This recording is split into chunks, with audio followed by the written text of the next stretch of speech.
எனக்கு back pain இருக்கு. So நான் சித்தா மெடிசன் எடுத்துட்ருக்கேன். ஒரு 1 1/2 மந்த்தா எடுத்துட்ருக்கேன். இப்போ ரொம்ப பெட்டரா இருக்கு. எல்லா ப்ராக்டிஸும் என்னால் பண்ண முடியுது. ஆனால் இந்த சித்தா மெடிசனில் ஏதோ மெட்டல் கலக்கிறதா சொல்கிறாங்க. அலோபதிக்கும் ஆயுர்வேதா இதெல்லாம் கம்பேர் பண்ணும்போது இந்த சித்தா மெடிசன் என்ன மாதிரி நம்ம உடம்புல தாக்கம் செய்யுது? Essentially, the difference between Ayurveda and Siddha and Allopathy is just this. Allopathy is purely chemicals, chemical manipulation of the system. When it's an emergency, you must use it. But if it's a long… if it's a chronic ailment which is going to be with you for a long time, and you're going to take some medicine for a long time, definitely popping pills for long periods of time is not a good thing. So Ayurveda is herbal. Herbs are also chemicals, but in natural form. It's way better than taking it in a synthetic form. Ayurveda needs a certain amount of application and knowledge because there are over 300,000, okay? 300,000 Ayurvedic formulations according to the ancient texts. 300,000 formulations you have to understand if you have to really prescribe Ayurveda. So, prescribing or practicing Ayurveda is it needs a lifelong involvement. These days I see people come from outside the country, they study Ayurveda for 1.5 months and they're certified Ayurvedic teachers or doctors, practitioners, which is a very dangerous thing to do. 300,000 formulations, how to give it, to whom to give it, when to give it, it's not a simple thing to understand. It takes a lot. Above all, you need a phenomenal understanding of the body to be able to prescribe this. Siddha is very different in the sense, Siddha is essentially elemental in nature. There are herbs, but essentially it's elemental in nature. It comes more from the yogic science, because the fundamental of yogic science is in bhuta shuddhi or in cleansing of one's elements. This is an evolution from the yogic science, and Siddha Vaidya was essentially formulated by Agastya Muni. And they say Adiyogi himself practiced it and Agastya brought it to the south, and only in the south it lived, nowhere else. And it's elemental in nature, which needs less study but more internal mastery for the person who practices it, which is again a problem today. We hope these young people who are starting their sadhana at the age of 6 and they're going to be in sadhana throughout their growing period, these kind of people can take to Siddha very effortlessly because the necessary sadhana is there within them. Siddha Vaidya cannot happen without sadhana. Today they have set up colleges for Siddha Vaidya, which it will not work like that.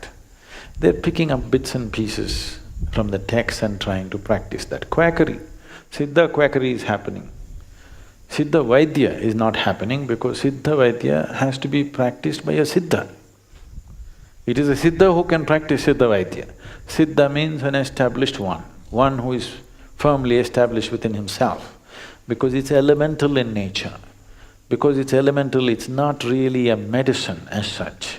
You are dealing with the fundamental material which makes the body.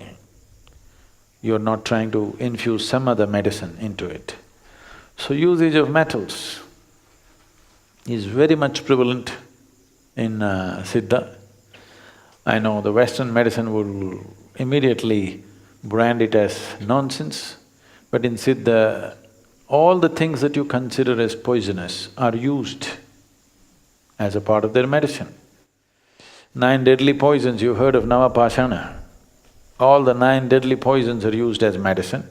Lead is very frequently used, mercury is regularly used. Rasa Vaidya is very much part of Siddha Vaidya. And for those of you who are calling for God's help, When I mention the word mercury, mercury is not poisonous. It is just with mercury oxides, people have poisoned water. It is irresponsible usage in the industry which has done this. There is mercury in the soil, okay? We did not import mercury from Mars. It's always been in this planet. It is not poison. It is mercury oxides which are irresponsibly used in industry and let out into the rivers and lakes, which poisoned the waters on this planet. Now they think mercury is poison. No, mercury is not poison, but if you drink it, it'll kill you. Not because you can absorb it as poison. It is because of its sheer weight. If you put it into the stomach, it will not go through the pipe, it will just drip through the stomach because of its sheer weight. Because its specific gravity is almost 14 times that of water. Because of that, because of sheer weight, if you place it in your hand, it just goes into your hand through the pores. Similarly, if you put it into the stomach, it'll go through the stomach, it'll not go through the intestine. Because of that, it may kill you, because it bores holes. Not because it's acidic, simply because of sheer weight. But consumption of mercury is very much a part of the yogic system and very much a part of the Siddha Vaidya. I am still alive only because of mercury, not otherwise.